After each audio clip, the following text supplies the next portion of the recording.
हलक्या फुलक्या मिनी ब्लॉगमध्ये तुम्हा सर्वांचं स्वागत आहे.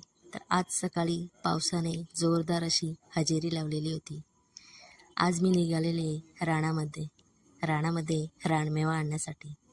तर आज आपण पहिल्यांदा बघणार आहोत शेवलांची भाजी. ही रानामध्ये शेवलाचे असे कोंब बाहेर निघतात.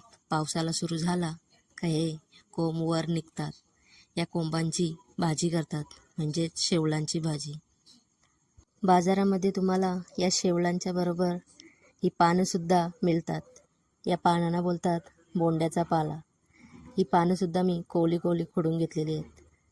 इथे तुम्हाला दिसते हा एक कलावती दुर्गच्या किल्ल्यावर जाण्याचा मार्ग. इथे खाली तुम्हाला खाण्याची सुद्धा सोय आहे.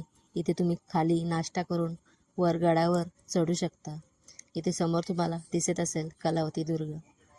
इथे तुम्हाला पार्किंगची सुद्धा सोय आहे. इथे तुम्ही खाली गाडी पार्क करून वर गडावर जाऊ शकता. इथे तुम्हाला दिसत असतील ही आहेत धामणं. यांना धामणं बोलतात. ही फळं आहेत, ही कच्ची असताना आंबट लागतात आणि पिकल्यावर गोड लागतात.